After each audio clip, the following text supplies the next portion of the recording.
Ooh, happy Thursday. StreamYard is screwing up again, it looks like.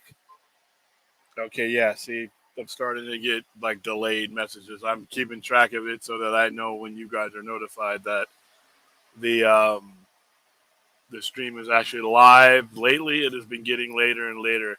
I'll literally be giving introductions and saying whatever and introducing sponsors and stuff, and there's still people that don't know the stream is live. So what I might start doing, I know a lot of people do this. There's a lot of shows I watch do this. I might just start the stream and just have some music playing, and we're gonna start a countdown, something like that. That way, everybody, who wants to watch the show is up late enough at night that wants to watch it can. The vast majority of you do watch it on replay. I looked at the numbers and on both mine and here, and I know I see where the numbers coming in, which is cool. But there are some weirdos like me that are night owls that this is their time of night and they want to watch it live. So there you go. All right, welcome to the Midnight Express. This is a really short drop in just to say hi, see how everybody's doing. If you guys got any topics you want to bring up, non-spoiler topics, I already saw forth in there. I mean, I am going to keep committed to my non-spoiler tradition, but damn, it seems like I may be the only one that is adhering to that. Damn, director is putting out stuff that that I thought that was going to be pretty cool for people to be surprised by. I mean, but hey, I don't think it's going to hurt the box office. No cameo or side appearance, including Michael Keaton's Batman, including Ben Affleck's Batman, all these other characters, none of them outshine the actual story of The Flash. The Flash is a Flash story, and Ezra Miller is the star. Michael Keaton is in it, but he's not the movie, and his time on the screen is appropriately measured. So, all right, let's say hi to everybody who who did get the notification. William, will you be going to the massive screening of Indy 5 happening in the next couple of weeks? Probably not. I will probably be sending people to the indie screenings, but I got the summertime is bonkers for me. I got a lot going on, and I have to be very careful about where I'm at and what I'm doing and when I close up the store early to go do these things. So I know we have Transformers coming up soon. I don't think I'm going to be at that one either, but Spider Verse. I'm doing a movie night for Spider Verse. We have Dune. Dune is a little bit lower, a little further down the line, but we're getting a lot of these. So it's going to get to the point where every Monday, Tuesday, or Wednesday, we're going to have some type of screening. We got like 3 more Flash ones to go.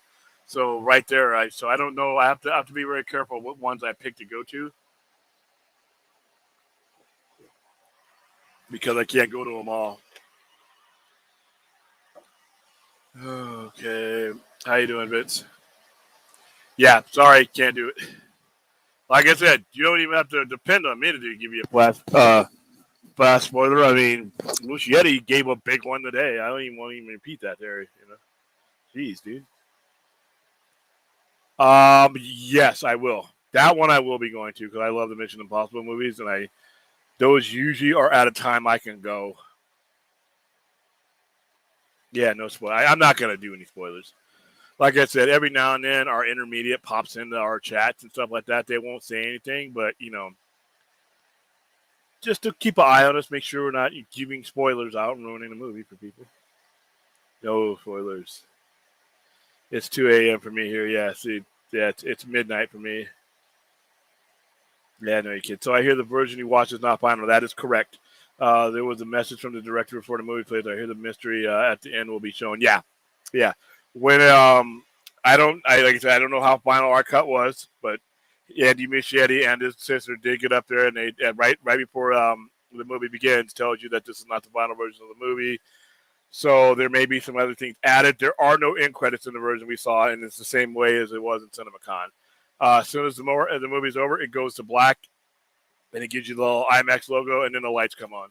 So I am assuming that there are end credit scenes, but they're just going to surprise us with what they are. I hope there's something that makes what he's about to do seamless to what we're watching. Without spoiling it, like I said, the way this movie works itself out, anybody can do anything they wanted to with any version of any character that they really wanted to, given the explanation that this movie, what this movie does. I don't see any reason why you couldn't continue around any road simultaneously. Like I will say it over and over again. I the people who tell you that we can't have too many of this, too many of that, too many Batman, too many Superman, or they're competing with themselves. I need those people to be silenced because unfortunately the studio has bought into that caveman theory of movie making. That may apply to normal IPs. That does not apply to DC Comics. That may even apply to Marvel, but that does not apply to DC. DC is wasting itself by telling singular stories.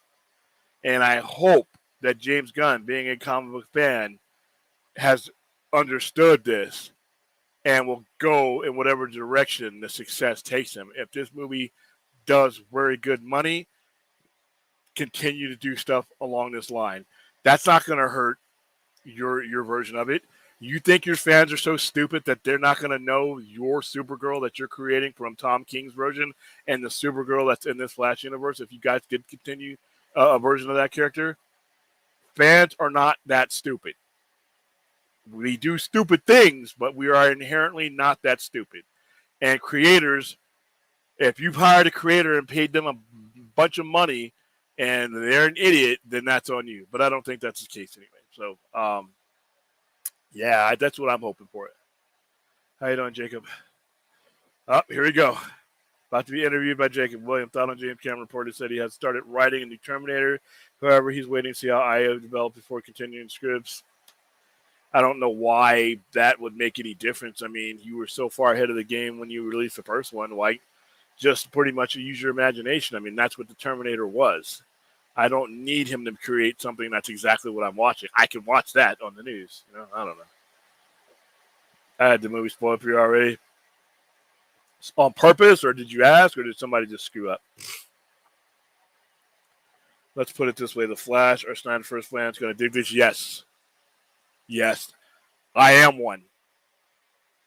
And I dug the hell out of this movie. If you, my review, listen, I pretty much put it in my review. I'll go ahead and,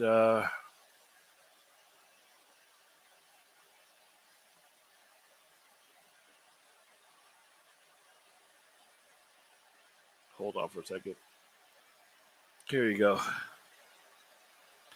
going to put it in the chat. You guys can watch my review of it.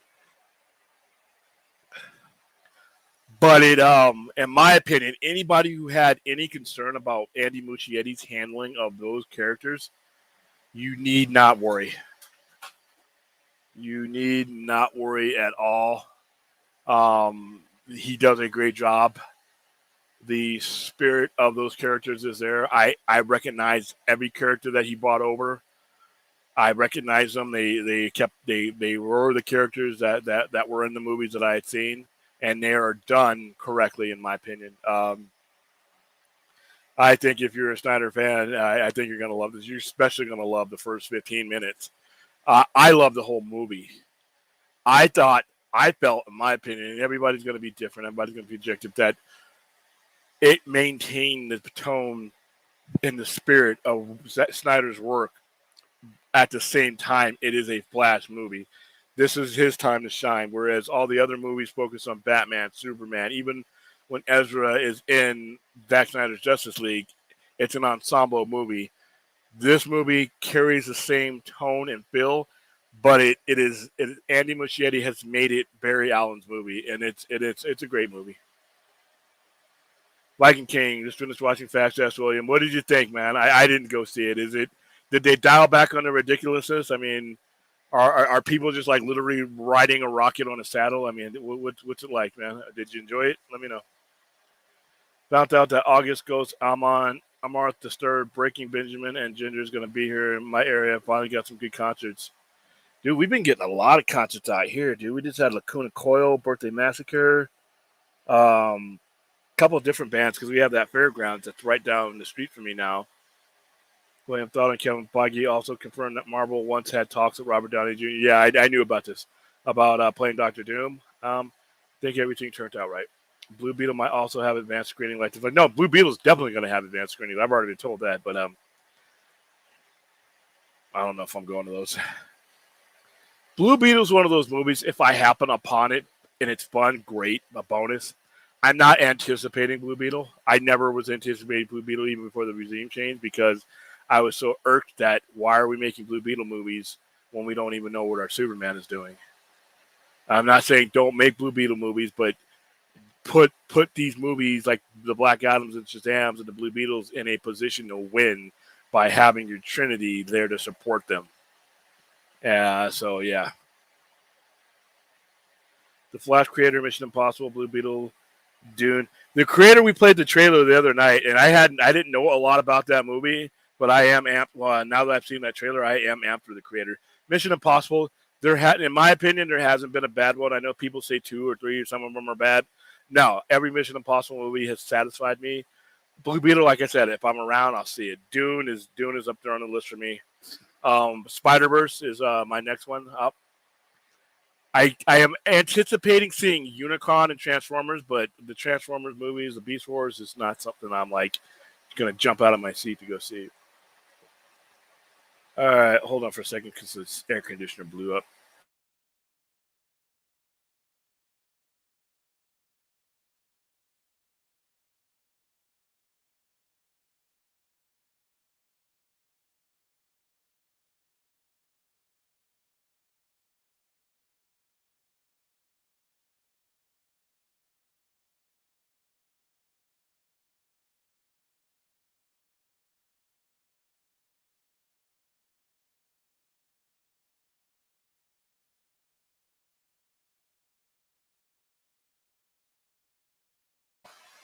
All right, something fell over. I had to fix it. So hey, oh yeah, hello everybody.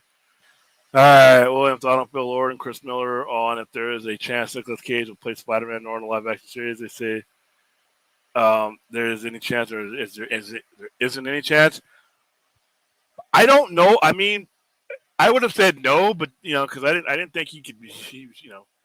He looked the role anymore. But I saw him in Renfield, so I don't.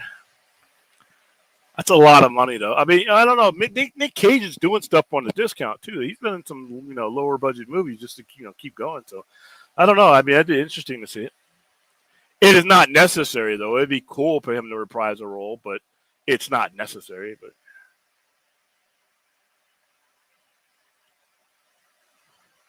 like I was saying when I was talking to RJ a couple of days ago, the way this movie unfolds, anybody from this point on could do whatever they want, and it would all make sense. And I hope that's the attitude they adopt. You know what? They're both on HBO Max, and Shazam 1 is a really good movie. Shazam 1 is one of my favorite comic book movies in a long time. I really love Shazam. And I think it got, like I said, it was disserviced by poor management because had that movie been put out when we knew what was going on with the Trinity, I think that movie would have been augmented and it would have done even better. And I think its sequel would have done even better. But that movie should not have been made when it was made, and it was the victim of poor management. But they are good movies. That being said, Shazam is a great movie. You should go see it. And if you have HBO Max, you have it already. You might, they're short movies. So, William thought on it was ultimate reveal. She thought Daniel Craig was set to make an appearance in the Multiverse of Madness as Baltar the Brave. Haven't heard about that one. She said that's what I thought was going to happen. I saw the art they made costume. Maybe it was going to happen and he couldn't get into contracts. Got tickets for me and the homegirl for Flash and Dolby Cinema scene. AMC, can't wait. Probably watch it the next day on Real IMAX. I saw it in IMAX. In fact, you guys probably already saw my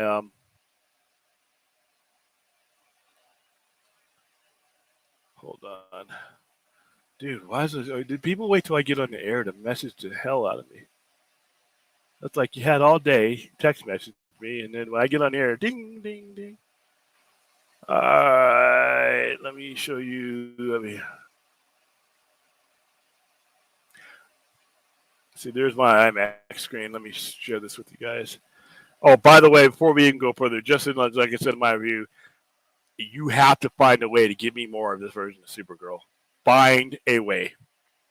Find a way. The brief, the time she's on the screen was enough to let me know I want to see more of this character. Find a way. I don't care what you guys need to do. And by the way, give me your Supergirl World Woman of Tomorrow. Give me that too. I have more than one brain cell. I can keep track of things. Stop thinking that we're stupid and start taking home this money. But let me show you guys. Let's see.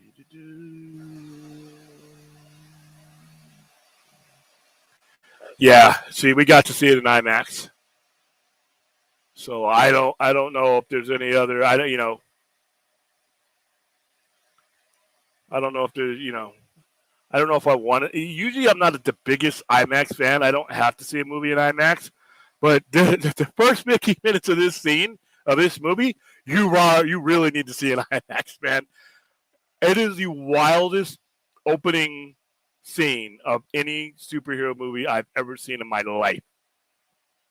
MCU, DCU, DC Marvel, it is the wildest first 15 minutes I have ever seen in a movie, and it's fun. And it sets the tone, and it's just fun. Oh, there's my They Live thing. But yeah, I had a picture of where's my picture of the yeah, it's her.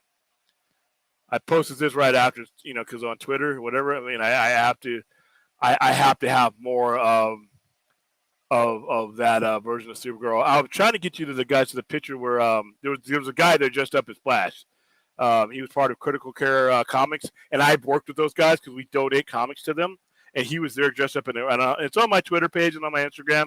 He's dressed up in a pretty nice Flash outfit. A lot of Flash T-shirts out there, and yes, it happened. Yes, it happened. Nice Flash shirt, dude. Unfortunately, as good as Shazam was, that's where Shazam falls in the zeitgeist. That's why you don't make a Shazam movie. Sorry. Let's see. Let's say, blah, blah, see what I thought was going to happen. Got tickets, saw that. Be honest with you, when I say fans, I mean the audience. Listen, even let's say the audience is dumb. I don't think they are. I think the audience is, it is your job as a creator to educate them and leave the breadcrumbs wherever you want. Hey, listen, a dummy still spends money. And if you want them to spend money on you, you need to do what you need to do to make it so that you get that money out of their wallet. Dumb money spends just as good as smart money. And I don't think they're that stupid. Like I said, I'm going to do there's an experiment that I thought about doing, and I'm going to do it probably when I'm at the store Friday. And for everybody, because it's better if I'm at the store because I have all the stuff there. Everybody who says that the audience would get too confused, I'm going to show you just how dumb that really is. And I'm going to illustrate it inside the store with several different things, that appeal to normal people and geeks to prove to you your audience is as dumb as you allow them to be. If your audience is misinformed, it's because the storyteller is a dummy. I don't think we have a dummy. I don't think Muschietti's a dummy. I don't think James Gunn's a dummy. I think the previous regime were not dummies. They were just poor managers. So, yeah, I'm going to do an experiment, and I'm going to show you why when people tell you that you can't do that because it'll confuse the audience, you should look at them as if they grew goat horns and a tail. That's the stupid look you should give people who say that. Just look at them like a pug would look at you like, what? Are you speaking English? What? Are you speaking? What? That's how stupid they think the audiences are. So throw that back at them. But I'm going to do an experiment. I'm going to demonstrate. I'm going to show you guys just how stupid that train of thought is. You're not a stupid person for thinking it, but the train of thought is stupid. It is beyond dumb. And not only is it beyond dumb, it's been proven dumb millions of times over every day. You look at examples every day of just how dumb that train of thought is. But I'm going to demonstrate it when I'm back in the store. I like the first Shazam. 2 was relied on CGI. That's just the world we live in now, man. I don't know. I mean, I don't know you can do a movie these days like that. You know, especially you could do a movie like Shazam 1 because there was less in it. But even then, there was a lot of CGI. I think Shazam 1 was relying on CGI. Those 7 Furies or 7 Sins, that's all CGI. They were in a quarter of the movie. So William thought Edgar Wright had the blast watching the Flash. The state of the film will have a big grin. Well, I agree. I had a grin on my face. I really had a good time with this movie, and I'm going to probably go see it again. And I'm not a multiple movie guy. Generally, I see it, I get my feeling, that's it. And like I said, Blade Runner is the last one that I saw multiple times. That was a long-ass movie. I really think that you're going to have a good feeling about this if you allow yourself to. If you're one of these guys that says, well, nobody can handle Snyder's characters with Snyder and all this stuff, you're not going to have a good time. If you allow yourself to have a good time with The Flash, you are going to have a good time with The Flash. I don't think there's any way you can't.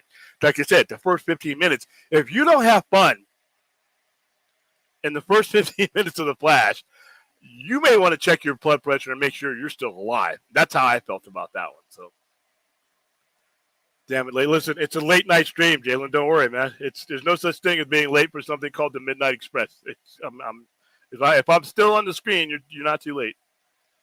William thought, yes. I should have opened up the show with that. Oh my goodness, I did not know she was dealing with intestinal cancer for the last couple of years. You know. But she's been out of the spotlight since that documentary. One of the greatest voices of all time. One of the greatest voices of all time, and resurrected her career when most people were done. I first heard about Tina Turner when I was 10 years old. She was in her 40s singing What's Love Got to Do With It. That was a mega, mega, mega hit. And then next year she's in Mad Max Beyond Thunderdome. So this is the person who wasn't part of my generation, whose music wasn't part of my generation, but I knew who she was. She was that prevalent. Rest in peace, Tina Turner, 83 years old. You had a good run. You had a great run. Yep. I'm doing all right, man. Busy. I'm trying to dial it back a little bit as far as the activities I'm involved in and then focus more on the store. You guys are going to, like I've been saying this over and over again, but I think I've got things at the store to where we're going to start doing not streams, but, 10, 15-minute things as far as like content, really quick content for you to burn through and watch. And then we'll do our live streams too. But I've got my store to the point, like I really want to shoot a stream in our As Seen on TV section. We talk about movies ad nauseum, and I have a section that's literally geared around that. So I'm going to start doing streams there too. So that's how I'm doing. Well, I thought on Warner Brothers will reverse the decision to allow film directors and writer and single creator headed on Max. They removed it because of a writer strike. I thought that was stupid for them to do. You know what? I'm really concerned about David Zaslav. He has a history with Discovery of being a people person, and I'm not seeing it here, but yeah, Tina Turner was huge around the world. Oh, huge in France. She lived in France. I think that's where she passed away. The original, not the Super Bowl one. Not the Super Bowl one. I know which one you're talking about. Not the Super Bowl one. And have you seen the final trailer? The final trailer, I saw the final trailer after I saw the movie. So the final trailer probably didn't get me as hyped as it got you guys. That Super Bowl spot, that is where I told myself this movie's going to make a lot of money. This is where I'm like, okay, this movie, I don't know if it's going to make $1 billion or not. Could flop. Who knows? I don't think it will. From the response that we got when we were watching, I think most of those people are going to go see this movie again when it comes out. It's that kind. It has the thing about The Flash, and it's the first comic book movie in a long time for either company that has something for everyone. Every criticism I've ever heard about comic book movies where there's too much of this and this is not for me, this movie has a lot for everybody I've heard criticize a comic book movie. There were some there were several generations of people there with me, and everybody came away with something that they enjoyed with it.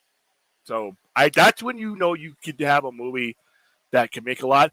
But I thought that the first couple of trailers, the first couple of teasers were made it look feel like that, but not the Super Bowl one and not the latest one. Those two make it feel like an epic. So, and now having seen the movie, the Super Bowl and the final trailer are fitting of what is in the movie. So guessing nothing gets erased and many fans have been fearing. I can't go into those kind of details because I think that would be considered a spoiler. Now, that being said, you know how I feel about reboots. I think reboot is synonymous with stupidity. You know from watching me anywhere how I feel about unnecessary erasure. I enjoyed this movie. This movie did not anger me in any way like that. This movie, the way it's been written and directed, and some of the explanations that are given in this movie, one in particular that I thought was really, really, really significant. I left the theater thinking that you could do whatever you wanted with with the DC universe. You could do whatever you wanted. You could do how what you wanted, how many times you want to do it, and you could do it in any direction you wanted to do. So without spoiling the movie, that's the best I can do to answer your question, JR Server.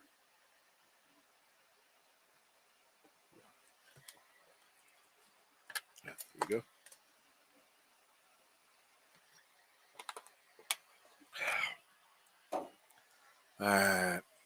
Yeah, dude, Jacob, me and you are just gonna have a stream with just you and me.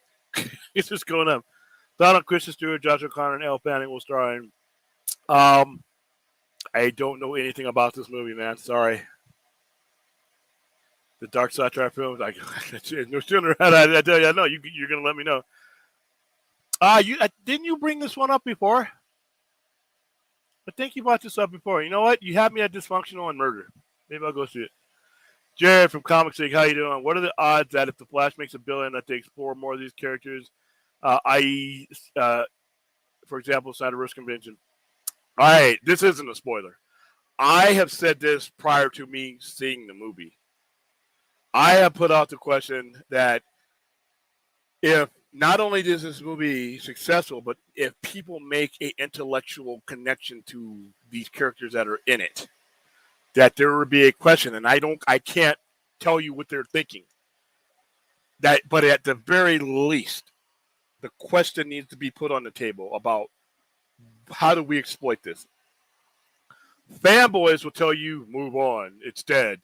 Because fanboys, and I'm one of them, in a lot of cases, are boneheads. A fanboy is not investing hundreds of millions of dollars into The Flash or any of these other movies. A fanboy isn't lending Warner Brothers movie to leverage so that they can get the production off the bird. A fanboy is not signing any contract. So when you hear somebody say, "Oh, the Snyderverse is dead. You guys need to move on. We're going to reboot everything," that's a guy pretty much speaking from his asshole. Because that's the information and that's the stake in the game that they have. Different conversation when you're talking about stockholders, shareholders, chairmen of the board, lenders, financiers, and you're talking about a company in Warner Brothers that was purchased with billions of dollars in debt. And I've always used the example that this battery right here that I just took out of my remote, this battery, this is the Flash's money and the potential revenue. I can touch it. June 16th is so close, I can smell it. All right. James Gunn's universe, 2025, maybe, because with the writer strike, you may be looking at 2026. That revenue, I just threw that battery across the room to where I can't get to it. I can't see it. It's in theory, it's over there somewhere. So if this movie makes that kind of money, I have money in hand, immediate money versus maybe money somewhere down the line. Now, I'm not saying don't go for that maybe money because, like I said, Supergirl Worlds of Tomorrow sounds amazing. I want to see it. Superman Legacy, I'll give it a shot. Brave and the Bold, I'll give it a shot. Paradise Lost, I want to see it. You had me at Game of Thrones. So there's enough in what James Gunn has put out that I want to see. And I don't think there should be any stopping it. This movie, in my opinion, especially now having seen it, if it connects to people the same way I think it connected with me and the people that I saw it with, I think you would be derelict in your duties in making money for your shareholders and the people you represent if you did not exploit everything you could out of what the Flash allows you to. From a retail point of view, to answer your question, I would say the odds would be 50-50, man. Because these people don't speak the same the language as fanboys. All right, they're in golf carts with platinum golf clubs and stuff. They're hedge fund guys. They're not sitting in a comic book store or in a YouTube chat, bouncing bad ideas off of each other. They speak the language of money. And if the Flash makes money, the unseen people that we don't talk about, the guys beyond Zaslav, are going to put pressure, in my opinion, on the people who do make the decisions. I think you're going to end up with a compromise. Go forth with what James Gunn's going to do. But wring everything you can get out of what the Flash offers you until there's no more to wring out of it. I think it's 50-50 that happens. And not just with the Snyderverse. Once you see the movie, you'll completely understand. You'll 100% understand what I'm saying. Exploit more than the Snyderverse. That can be one of the things, but exploit everything. DC has left so much money on the table by this singular one Batman at a time nonsense and one thing at a time nonsense. And like I told you, Batman and Superman are characters my grandfather picked up as a comic book collector when he was a little kid. My dad picked up Action Comics and Detective Comics, and I do. And if I had a kid, that would be fourth generations. 3 of those generations at any given time are still alive and going to the movies with each other, but we'll go to see these movies. All right, Pattinson Batman may not have been for some people, but it made good money. But I guarantee you, if you put a Ben Affleck Batman out there, it'll make at least with Pattinson Batman, and it won't hurt Pattinson Batman. So guess what? You got 2 nearly $800 million movies out there. Money. So, like I said, I feel passionately about this, not from a retail point of view, because it's a waste if they do not. Having seen the movie, if they do not, it's an absolute waste, and the people, it'd be malfeasance for them not to. So, my odds are 50-50. Those odds to me would tip if this movie makes $1 billion. What has made $1 billion that didn't get more of it, including the stuff that they told you that was never going to get more of it? What has made $1 billion that you didn't get more of? Answer that. Don't have to be a Snyder fan to answer that question. Don't have to be one of the Move On goons to answer that question. What has made $1 billion or come close to $1 billion that we didn't get more of? And there's your answer. Thank you for the question, though, Jared.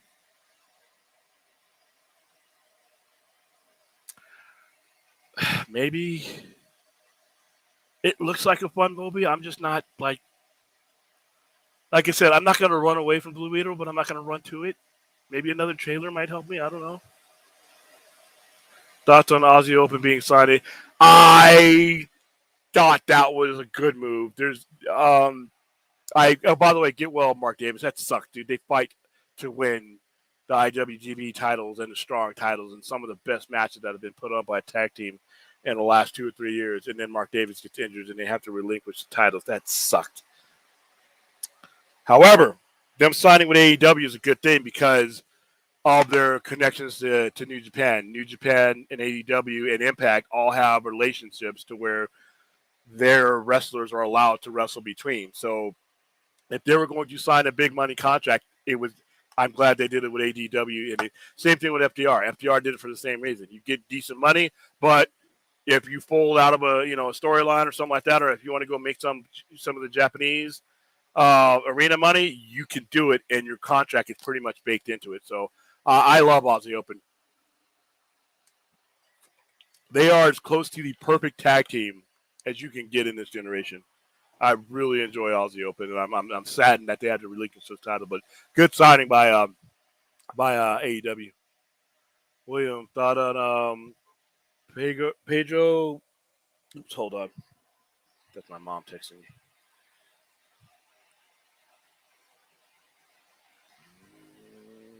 No.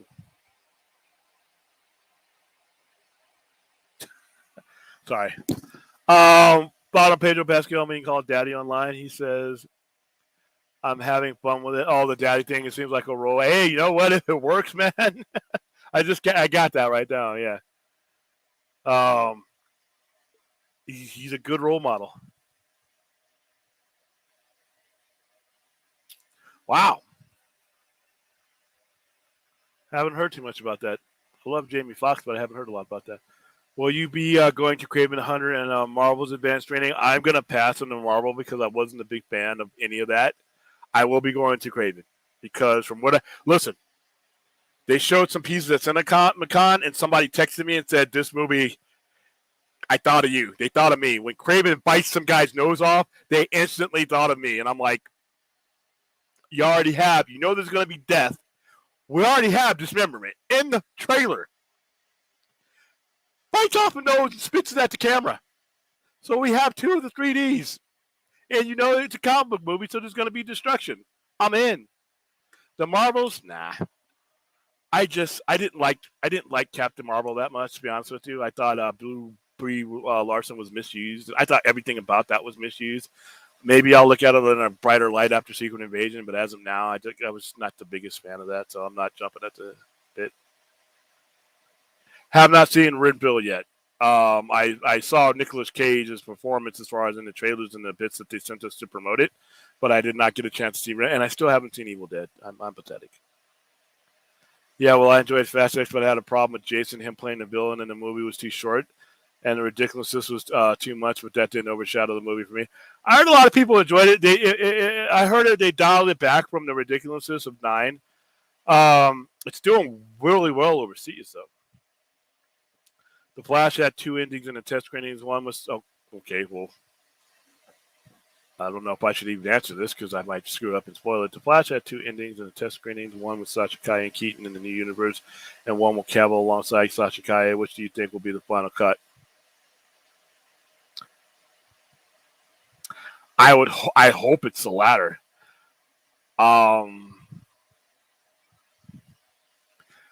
But either one gives me more of her, and she's great in this character. Like I said, she's not the whole movie because she's not the star of the movie, but I could see her being a star in the movie. She's got everything you need to have a really good Supergirl movie.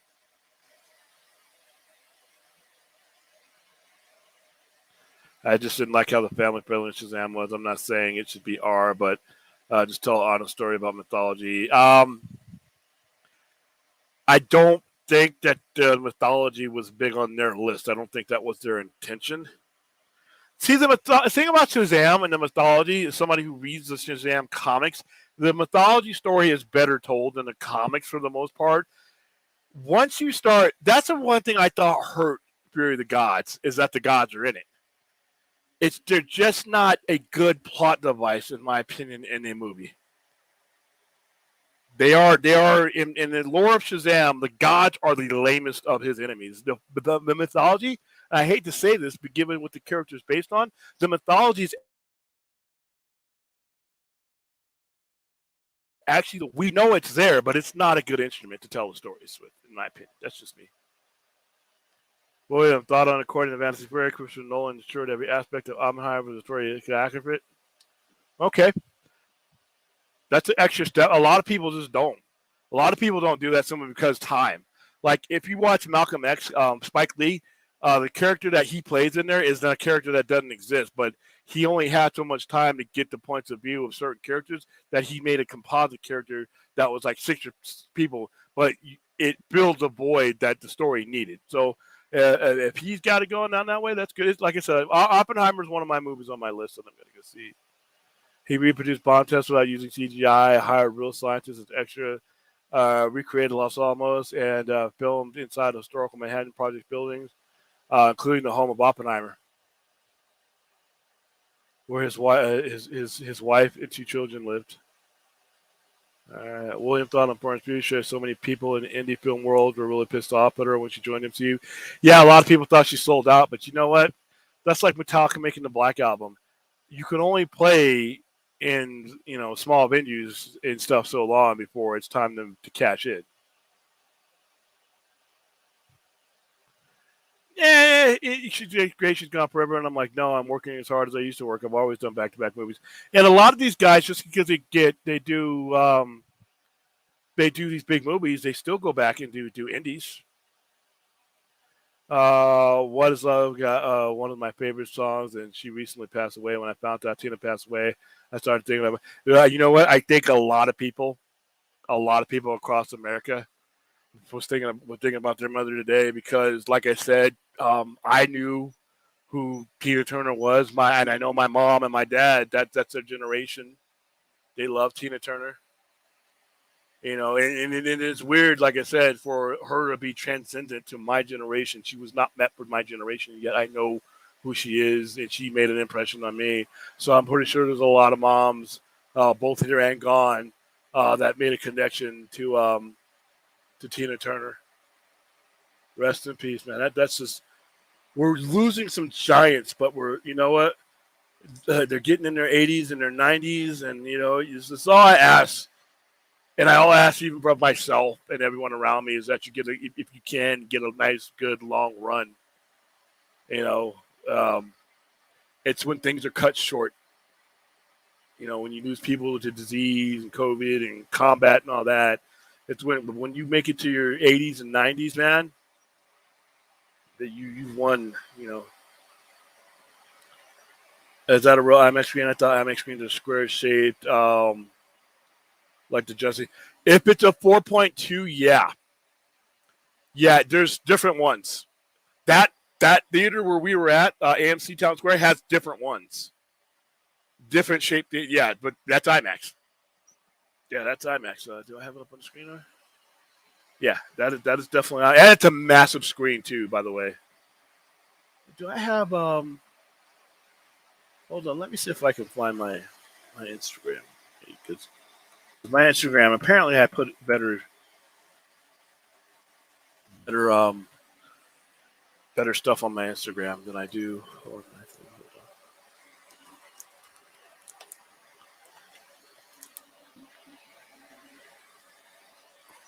Ooh, I don't know why I'm so dehydrated today. It wasn't even as hot as it usually is in Vegas, and I'm like, I've made it through almost a gallon just on this show alone.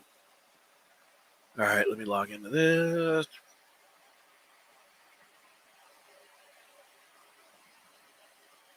I'm on my. It's cool to see the conversation in DC be in this direction, and I think once all of you see this movie, I think that you are going to, no matter what side of the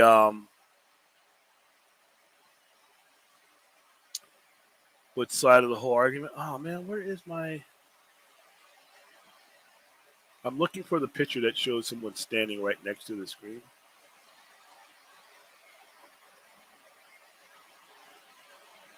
It's in my phone. I didn't upload them. Okay, all right. But yeah, dude. That screen is massive. That screen is super huge. So, Shazam was R. No, Shazam was not R. Yeah, it would have made less. Yeah. But yeah, but once again, remember the original one is, and as good as it was, but I don't even think broke Phil Hurt a million. How much do we want to bet that Ezra Miller stays at the Flash after the movie? I'm betting $50 he stays, especially if the movie makes $1 billion, if not more. And Sasha, the main superhero in DC. once again, I completely understand why people say they didn't want to, they don't want to support because of his transgressions. And as the free market allows for you to make that decision. I just think that the free market is going to also allow people to swing the other way. And I think the majority of them, the vast majority of them, are going to. He's great in this movie, and that's all that's going to matter to the average consumer sitting in the seat. As far as Sasha goes, I like I said, I'm seeing it. I saw it 3 weeks ahead of before it was released. So you guys might hate her. I don't know. I loved her character. I loved the way they did her, the way her effects were on her. I wanted some more dialogue. I don't think she had enough dialogue. She had enough dialogue to do her part in the story, but I want more of her. And I was like, kind of skeptical when they first, I'm like, But now seeing her on the screen, that was one of the things I was thinking. As soon as she makes her debut in the movie, I'm like 3-4 minutes into it. I need, and when she's going up against Zod and the rest of the Kryptonians, oh man, yeah, I need to see more of her. That's just me.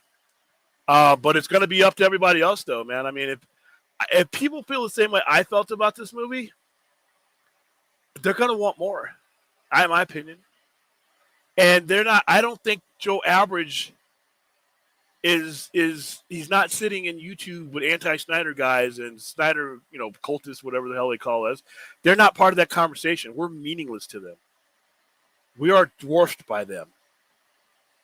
It's just going to be as simple as, do they like what they saw and do they want more of it? And when we polled our people and we talked to our people and we're still in communication with our people, my one of my simple questions was, because we had to get through a lot of people, do you want more of what you saw? And it was overwhelming, resounding yes. So that conversation is going to be a louder conversation than we should just reboot everything. The Snyderverse, many of those people, Snyderverse is a foreign term to them, even if they've heard it in the abstract. So as far as Ezra continuing, listen, people's emotions do not pay for anything. All right, and I don't think the emotions, anti-Ezra Miller emotions, are going to be prevalent enough to even register.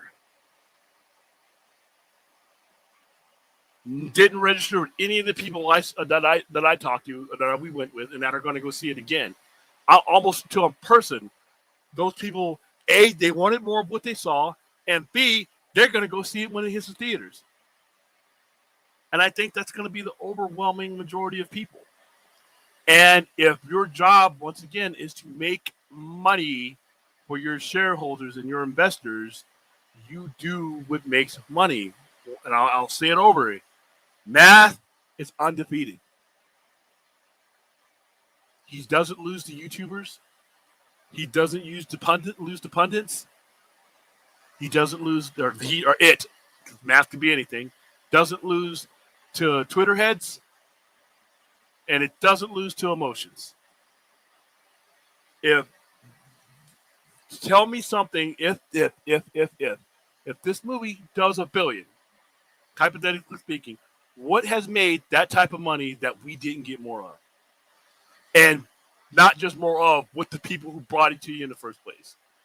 If it is perceived that Ezra is a critical part in the feel of this movie, and he is, in my opinion, there's no movie without him. You could throw any other side characters you want in there. This is an Ezra Miller movie.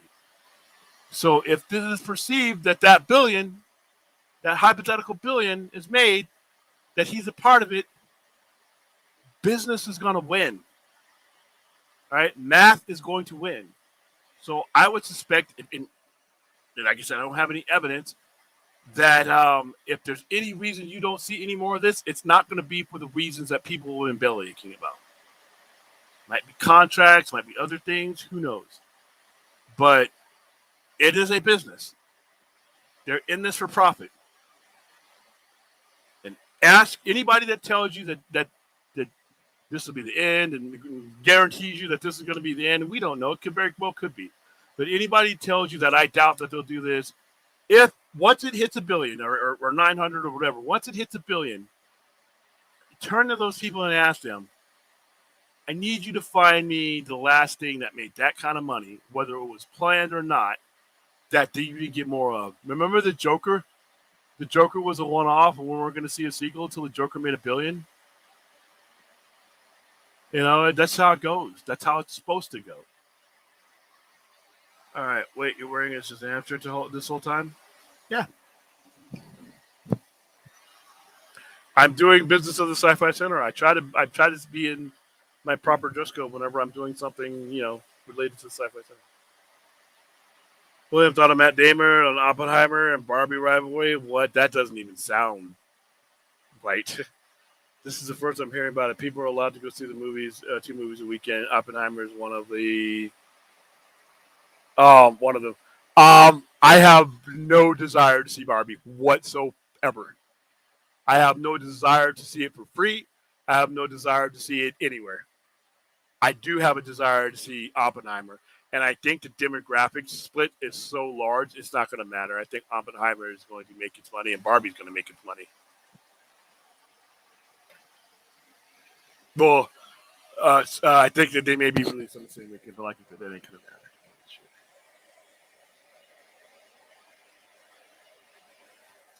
Not really.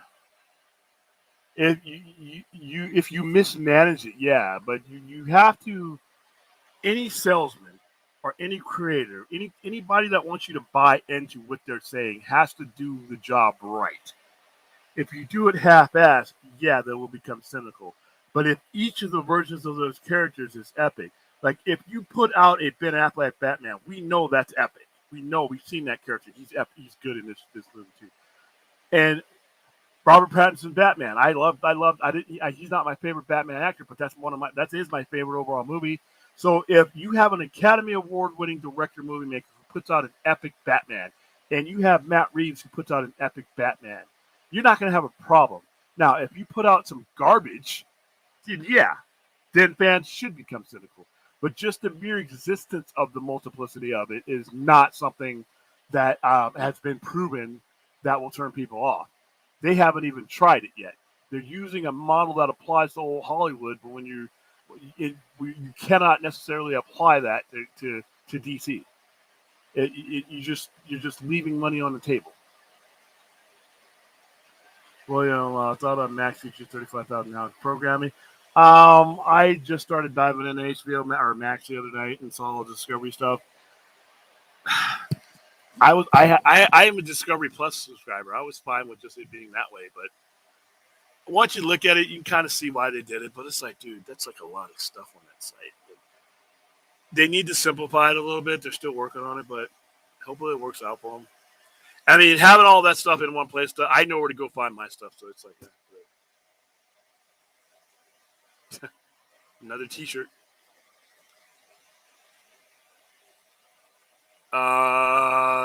William thought of Anthony Davis recently told LeBron he might have one more in me when for in 2024 Olympics. LeBron told AD he might already be done playing by then.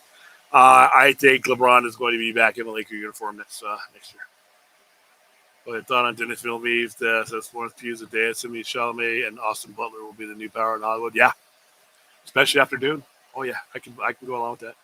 He also says these strong, charismatic figures will drag people back into the theater. It depends on the movies that they're in. If they're in movies like what he makes, then yeah. But if they're in crappy movies or in human interest movies, they'll bring some people back. But Dune is going to bring them back in droves. I'm 10 years younger than you, and I remember the songs Beyond Thunder. Oh man, dude, Beyond Thunderdome, and that video, and her outfit, and that dude. I was listening to Beyond Thunderdome. We Don't Need Another Hero a couple weeks ago. I love that song. It's on my rotation. Well, if Don on Simon Date, I think he's full of hot air. I don't think he's retired. As this, I watch. He's going to be back next year. What LeBron is doing is using leverage. He wants them to go out and get players that he wants, and they're going to have to, he wants Kyrie. But like I said, I've told you what I think about getting Kyrie Irving.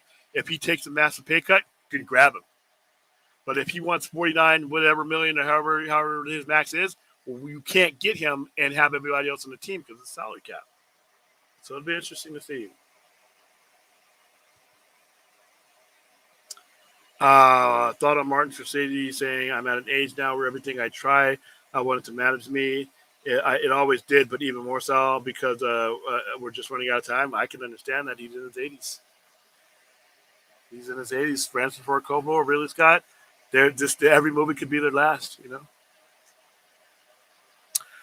I didn't think it was as good as the first one, but it didn't suck.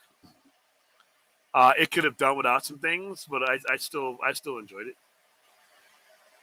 I mean, that's two grown men's opinion on the same movie. Was watching Sins of FT this morning. The only saving grace was the older sister. Damn, she's hot. Figured you'd go in for that. And she is hot, though, by the way. William Thomas says she hasn't been contacted by Marvel Studios yet for her next outing. It's clear that in Multiverse of Madness, nobody's going to get contacted for a while. Nobody's going to get all this mess going on. So many people will be on strike. And plus, that movie is further down the line. I think that's going to be either right up against or right after, so they wouldn't be starting to film that for a while. But with the strike going on, it might even be longer. No, because her character's locked in. It's just right now. Remember, they've had to shift some stuff around in the MCU because of and they may have to shift even more. Not only because of the writer's strike, you may have a situation with Jonathan Majors, and he's interconnected with a lot of stuff. It's chaos right now, man. You enjoyed Shazam 1 and Black Adam. The Flash is way better. Oh, my goodness. It's not. It's a different class of movie. As much as I enjoyed, listen, Black Adam was a mess, but it was a fun mess to watch. And I love Shazam, the original one. They're here. The Flash is up here. The Flash is on the event level. Those are good movies. The Flash is an event. All time. Oh wow! Congratulations, Super Mario Brothers. All right. Yeah, he's gonna milk his money up to that. Hold on. Let me see if I can get it. All right. Yeah, Brave and the Bold and the Beautiful. Sorry, just that title. Yeah, it does give me a romance superhero model there. Well, if Donovan Diva converts, it'll be all. Yeah, I think you'll see that. All right. Oh yeah, like I said before, I want all these childhood things to be torn to shreds. It's like poo, blood, and honey. All right. I mean, the way that movie is, then you don't need one. But then again, if A24 says, I think we got more story to tell, I'm pretty sure she would come back on. Uh, you know, right now it's not happening, but remember, things change.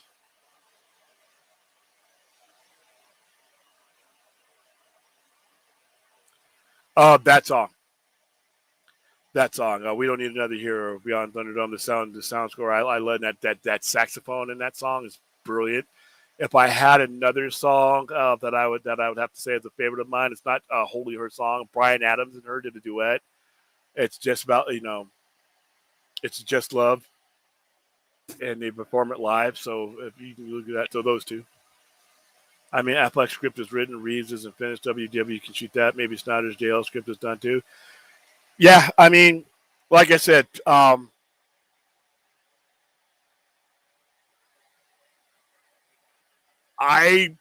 this is where I fundamentally disagree with David Zaslav because I think that the Snyder content should be produced for HBO Max because I believe that there are certain things like a cinematic content type thing that draws you to the theaters, and I also think there's a market, and HBO has proven this for a good series. I don't think HBO Max has enough good series to keep subscribers sometimes. So if you're in a remember, Game of Thrones, they lost 52% of their demographics the moment Game of Thrones, the original Game of Thrones, went off the air. And they didn't get all of it back, even with House of the Dragon, and because of the gaps in time. You're going to have a 2-year gap in between House of the Dragon season 1, season 2 by the time it gets out. Sopranos had an 18-month gap. you don't have enough signature shows, and they're justifying, well, we can't spend all this money because we don't get this kind of return. Yes, you can justify it, because when you don't have stuff there, people leave your service. And what you need to do is have these high end shows filling in each other's gaps. So when House of the Dragon season 2 goes out, give me Zack Snyder's Justice League or whatever. When that's over, give me this, give me that. You should have the calendar, the 12-month calendar, to the point where you have all your limited series and all your regular shows. Just when one's done, here comes another one. When that one's done, here comes another one. And I don't think that there's enough content on HBO Max like that to keep a subscriber for as long as they need him in order to get that revenue. So not spending top dollar on these things may hurt you, because what if you didn't spend top dollar on Game of Thrones? So I think in an ideal world that you would give give it a theatrical run if you want to, but I think the justification, then your return on your investment, is knowing that you have $1 billion monthly in subscribers that you can go and leverage your entire company on. You can go borrow millions and hundreds of millions to do projects, because your financiers are going to look at the fact that, man, you got all this high-end content. You're raking in tons of money on your streaming service. You know, that's why Netflix was able to run $12 billion in debt on an annual basis and have their debtors not even worry about it, because of the sheer amount of revenue that they were putting in. Now, eventually they'll have to get that under control, but yeah, I mean, I would be exploiting HBO and HBO or Max or whatever, I would be using your most famous IPs, some of your most famous IPs, which is these superhero characters. I would say, hey, Affleck, give me an HBO version of your Batman, and we'll put it in the theaters so that you can get nominated for Academy Award. Zack Snyder or Muschietti, whoever it is, let's do some more with this universe here, and give us an 8 or 9 episode thing that we're doing some really cool stuff that we can't do in the theaters, because when you're on streaming, there's different rules. I say do that, and if you want, put them in the theaters. But I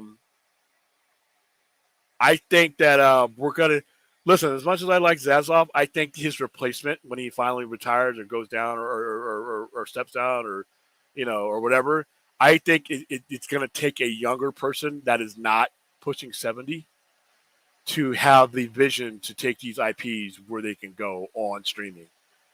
Because these old school guys, these old school theater guys with all their old school theaters connections, they're leveraged in that direction, and I think it handicaps us. So, yeah, let's put it all on HBO Max and then on the theaters. But at the same time, even then, put it all out there. There's a huge difference and a huge marketing difference between Affleck's Batman and Reeves' Batman. They are two distinctly different Batmen, and people will love both of them. So there you go. Blue Beetle looks fun. Not every movie is going to be rated R for it, but like I said, I'll pass on it. By the way, you're lucky you were able to get into your showing. Apparently, a number of people like Film Jack got turned away. All right, on that note, a lot of it is going to depend on who's handling your screening.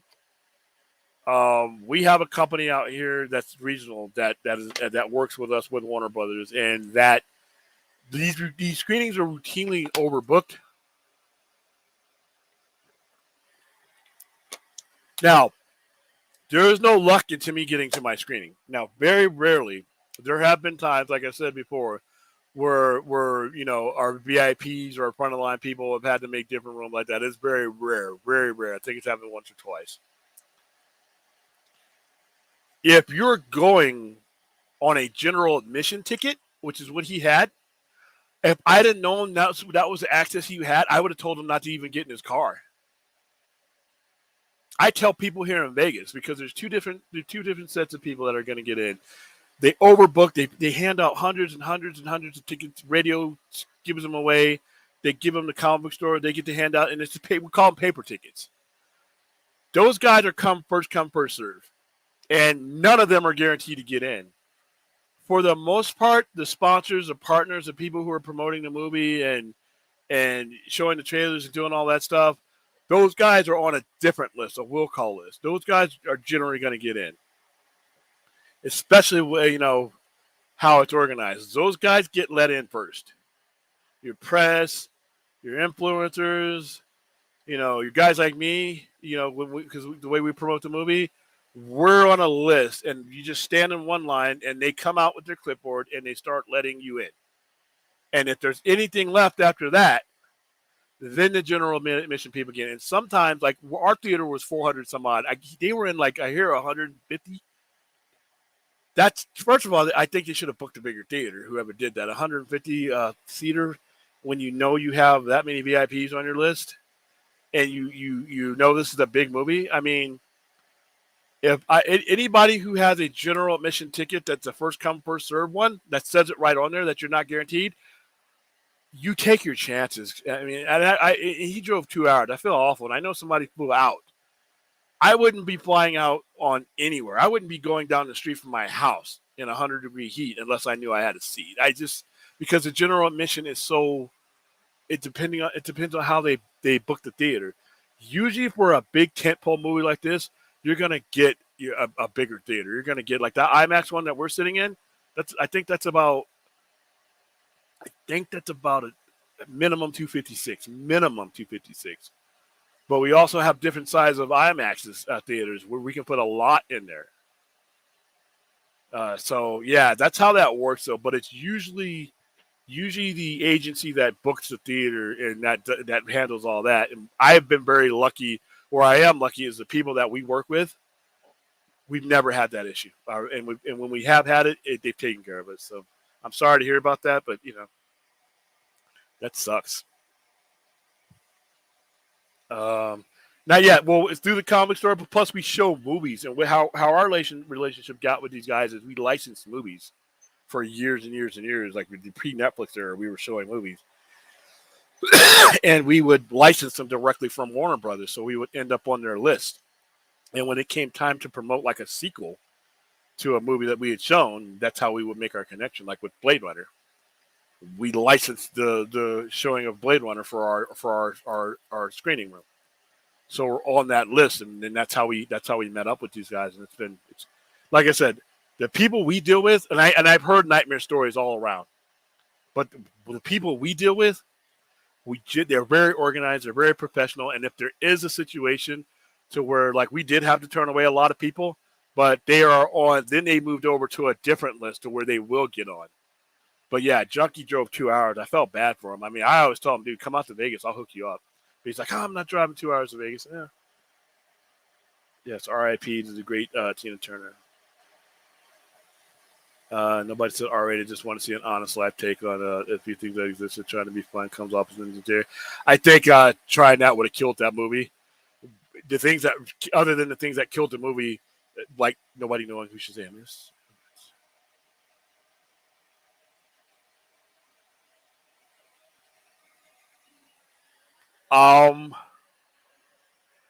Hold off on that bittersweet thing.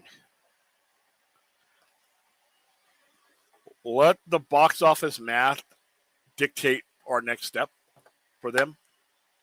Anything that you've heard about future plans about DCEU and all this other stuff, a lot of that is going to be fiction in the face of math. I don't believe that we've seen any of these characters for the last time. That's my bet. CM Punk is definitely coming back to AEW Collision on June 17th. Yeah, I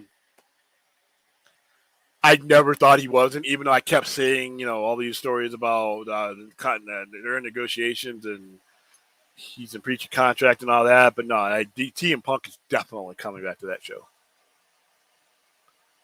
I just want to feel honest. Gotta get some. I still would love to see Nick Cage as an older, experienced Lex Luthor and this new Gun DC universe. A bald Nick Cage as Lex Luthor. You know what? I hope he uses Lex Luthor sparingly, if at all. I think Lex Luthor is a cop-out enemy with Superman.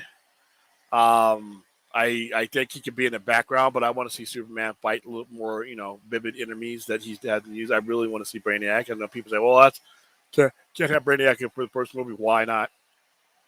Why not? There's no reason you couldn't. Fast 11 should be cars driving on it underwater. What do you think we'll see in Fast? Who knows, man? Who knows?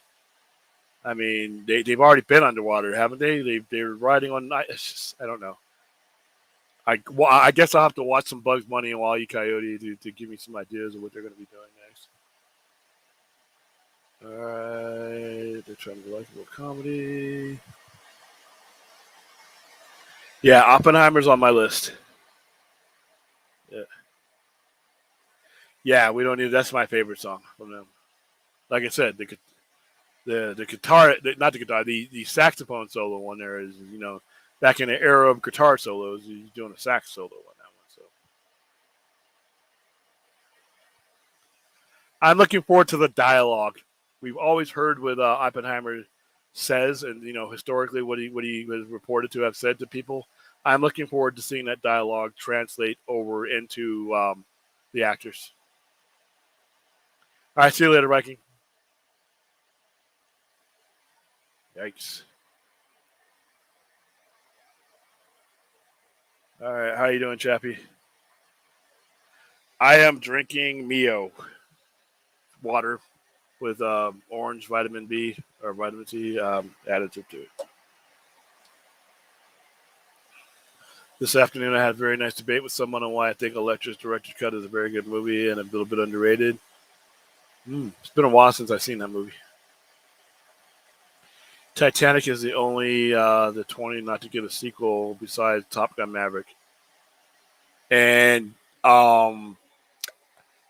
I think Titanic, and in a modern era, if Titanic would have been released today, but given the story, I guess it's kind of hard with Top Gun Maverick, or not with Titanic, because the ship's not getting brought back up. Top Gun Maverick, there's nothing saying that they couldn't do another Top Gun Maverick or Top Gun. What if Barbie says with 3Ds? Jeez, they might have them, but in the wrong way. David Letterman had Tina Turner on and bought out a Tina Turner, so he had Tina Turner turning the. Jeez, go to bed, Clint. How's it going on, Larry?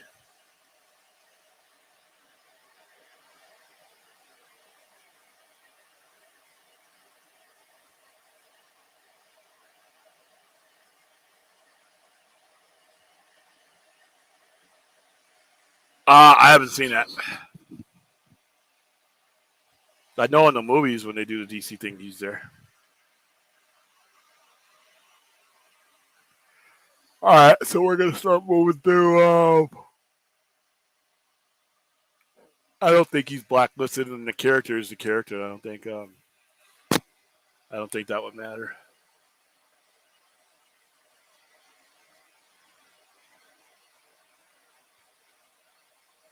Let's see, I'm gonna start wrapping this up.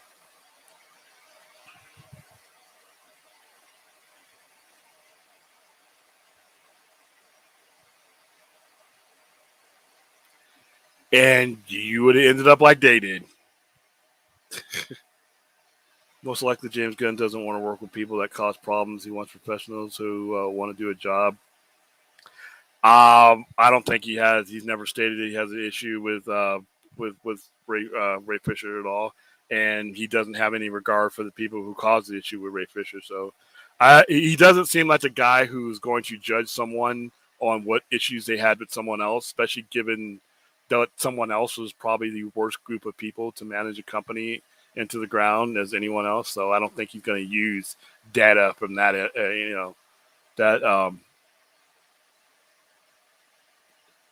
those incidents. I mean, one way or another. It's been happening since motion picture's been in motion. I don't agree with it either, but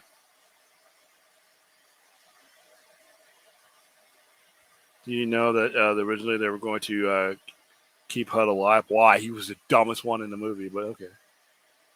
The one with the camera decided to kill him off with the left one and had to go close. Yeah, whatever. It's a horrible movie, by the way. All right, let's. All right, guys. Yeah, Ray Stevenson, 58. I don't even know what killed him. I've never seen it, so